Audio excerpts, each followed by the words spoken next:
Hello and welcome to EGW Writings Tech Tips. I'm your host, Darryl Thompson.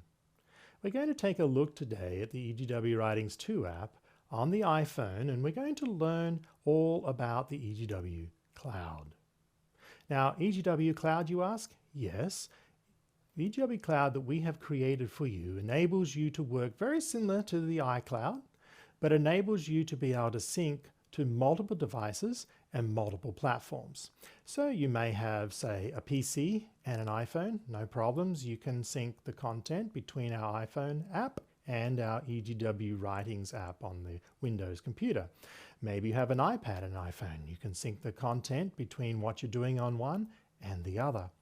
Also, you may want to be using our website, our EGW Writings new website that we're creating, and you have the ability to sync your content between the website and the iPhone. And that's the advantage of EGW Cloud. Now, you might also have a study center, your history, your search history, your listening history, your My Library. All that content is synced in the cloud so that it can automatically be utilized on 2 devices or 3 devices or 4 devices at the same time, as long as they're logged all into the same account. So that's some of the advantages of the EGW Cloud. And that's especially good if you, say, got a new iPhone, and at present, as you know, the iPhones come out every September, October, and when they're available, you may want to upgrade after a couple of years, or 3 or 4, and that's not a problem with EGW Cloud. You just log in with the same account on your new phone, and all your content will sync automatically from our cloud to your device. So let's give you a quick demonstration on how that works. Now you can see in front of me here, I have the iPhone open to the home screen. And to be able to log into EGW Cloud, what you do is in the top right-hand corner, you see the little sandwich icon, and if you tap that, it opens up the side main menu.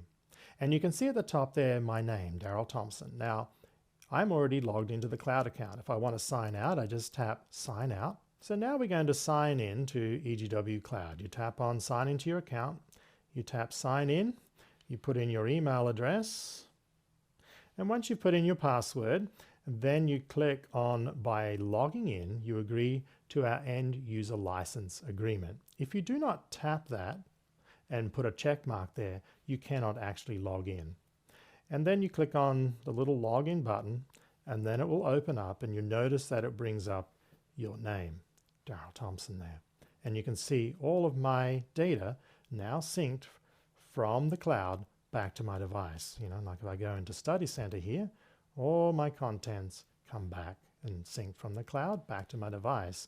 Also, you know, my search history also syncs back from the cloud to my device. So, and then my listening history, if I come back to listening history, all that also syncs in to my device. Because if I log out, and you'll see what happens when I sign out here, okay? If I sign out here, you notice how the search history blanks, and you notice how my study center is also blank. But it is in the cloud, and when I sign back in, everything will come back. So then once you log back in again, you can see all your information pops back. Okay, so that is how you sign in and out of EGW Writings. If you have an account, that's okay, you sign in with it.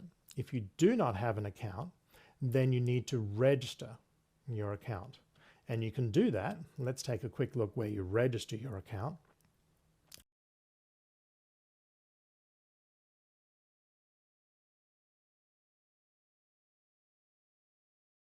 To sign into your account, and I get to the C panel. See how you got registered now? If you do not have an account, you just tap on register now and you fill out that information and sign up. When you sign up, an email will be sent to you to approve the registration process. When you click on approve, then you can actually sign in. You cannot sign in until you've approved the email.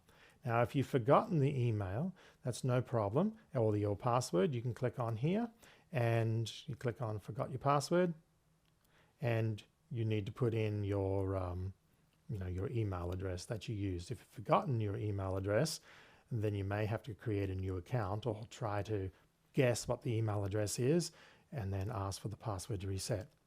If you do not remember your email address that you used, then just try the different ones. And if you find the right one and put in your password, reset it, it will send you an email.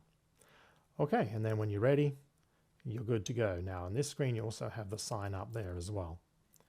Okay, so that's the two things to remember about registering, and also if you've forgotten your password. All right, so that's all the little things and the idiosyncrasies and specialties about the EGW Cloud that I've hopefully explained to you.